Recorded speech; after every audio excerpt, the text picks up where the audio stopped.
turtle was built in 1775, shortly after the outbreak of the American Revolutionary War. Bushnell's innovation, the turtle, failed to change the course of naval warfare due to its inability to sink a British warship in New York Harbor during the Revolution, but it did impact the future development of submarines through its technological ripples. David Bushnell, the inventor of the turtle, was born on August 30th, 1740, on his family farm in West Saybrook, Connecticut.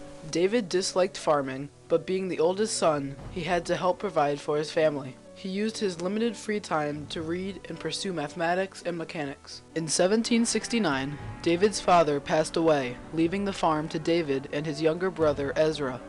By selling his share of the farm to Ezra, David could realize his dream of obtaining a college education. At the age of 31, David Bushnell entered Yale College to study mathematics and medicine. As early as his freshman year, David was using his scientific mind to design an underwater bomb. With Professor Nehemiah Strong's support, David designed a clock mechanism and successfully exploded a waterproof bomb underwater. The fires of rebellion and the threat of war were in the air. The Boston Massacre had recently occurred, and the Sons of Liberty were active throughout New England. Whether David knew it or not, America was moving towards a major conflict with England.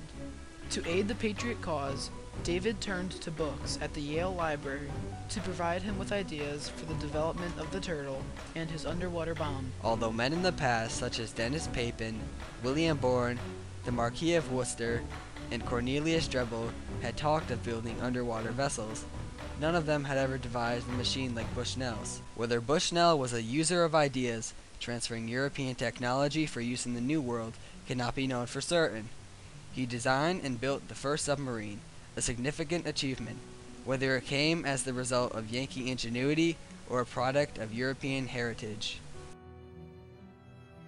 The turtle was built from two thick pieces of oak, weighing in at 4,000 pounds. It was 7 feet tall, roughly as long, and 4 feet wide. Bushnell thought it looked like a pair of giant turtle shells attached together, giving it its name. When submerged, the pilot had a 30-minute air supply. It could descend to a depth of 20 feet, and it could move at a top speed of 3 miles per hour. Using their foot, the pilot of the turtle would utilize the intake valve, allowing water into the ballast tank to help it submerge. The vertical oars, located at the top of the turtle, gave it the ability to move upward and downward. The horizontal oars, located at the front of the turtle, gave it the forward and backward movements. The rudder gave the turtle the ability to steer left and right. The ballast pump was used to force the water that was inside out, allowing easier ascent and descent of the turtle. The breathing tubes allowed fresh air into the turtle upon the surface, and corks automatically sealed off the water during its submergence. The depth gauge and compass were located directly in front of the operator, illuminated by foxfire. A rope connected a screw to a waterproof shell of wood containing 150 pounds of gunpowder that was used to seek out the primary objective of the turtle, delivering a bomb to an enemy ship. The bomb release was turned by the pilot until it fully freed the bomb from the turtle. Once news of the battles at Lexington and Concord reached Yale, classes were quickly suspended due to the turmoil and excitement on campus that resulted from the news. After graduating from Yale in July, Bushnell hurried back to Ezra's farm to continue working on his submarine vessel. With Tory spies everywhere, the Bushnell brothers moved the turtle to Ayers Point, a more secluded location on the Connecticut River. By July's end, the turtle was completed and ready to be launched. Ezra, 6 years younger and much stronger than David, became the first operator of the turtle. They began test dives on the Connecticut River and Long Island Sound. David and Ezra brought the turtle from Ayers Point to Poverty Island, where they kept the submarine stored and hidden. When the use of a lit candle was found to consume valuable oxygen in the turtle, foxfire, a phosphorescent fungus, was used as an alternative. But he did manage to get the support of some very important and influential people. Silas Deane, Gale, to a lesser extent, Benjamin Franklin was interested and followed the process of it. Governor Trumbull actually raised some funding, which was very important to have the governor of Connecticut behind you during the Revolution. And then, consequently, George Washington is said to have stood on a building top in Manhattan during Bushnell's first raid and tried to follow the progress of the raid in the darkness. Dr. Benjamin Gale, a close friend and confidant of Bushnell's, was invited to view the turtle during one of his test dives.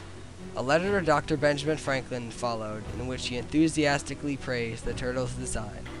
Dr. Gale wrote, "Give me leave to say, it is all constructed with great simplicity, and upon principles of natural philosophy, and I conceive is not equaled by anything I ever heard of or saw, except Dr. Franklin's electrical experiments." It was Connecticut Governor John Trumbull and General Israel Putnam who convinced General Washington to try undersea warfare to help defend New York City in the Hudson River Valley. By seizing the Hudson River, the British could divide the colonies in two. Because sea power was the key to who would control New York City, the Americans were at a serious disadvantage.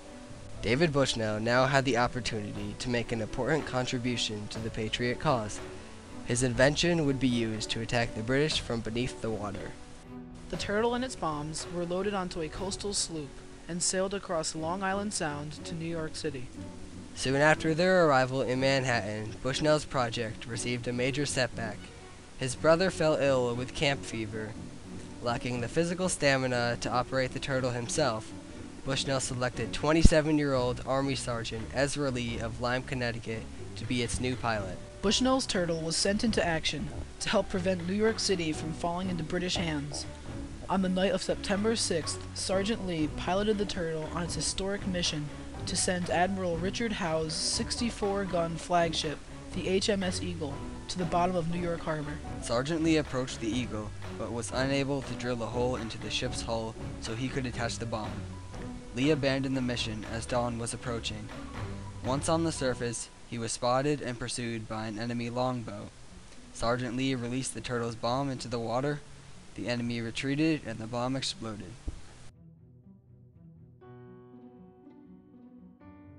Bushnell's turtle was a revolutionary weapon. Where it failed was not in its design. It failed during its operational moments. Because the primary pilot, Ezra Bushnell, was ill, they had to very quickly train Ezra Lee, a volunteer. And you couldn't expect a fellow with 1 week's training to go and successfully pilot the world's first submarine against the British Navy in New York Harbor. It came very, very close to working. He just couldn't get the auger to penetrate the British hull, and that's probably because of lack of training and also the difficulty of the mission. It was a revolutionary weapon. Its potential was unmet. The unmet potential of the turtle was due to the inexperience of its pilot. Operating the turtle was complicated and required physical effort. The tricky currents and the tides made navigation even more difficult. In correspondence to Thomas Jefferson, written after the war, George Washington expressed similar concerns about the turtle's unmet potential.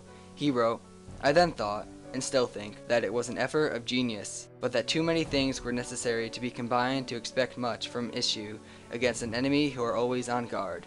Inspired by the turtle's design, Robert Fulton built the Nautilus submarine in 1800. The Confederate H.L. Hunley was the first submarine to sink an enemy ship during the Civil War. By 1900, the U.S. Navy purchased the first submarine, the Holland 6, and in 1954, the first nuclear-powered submarine, the USS Nautilus, was launched.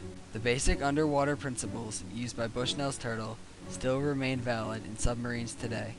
Two of the turtle's innovations, the conning tower and propeller, are still used. Bushnell's bold, native genius created the American turtle and led the U.S. to its own dominance of the sea. David Bushnell was the father of the subsurface navy, and the roly-poly turtle was his child. Two oaken shells resembling giant turtles were tarred and bound with sturdy iron bands. Inside, a single operator sat upon a stool, cranking one propeller with his hand. The larger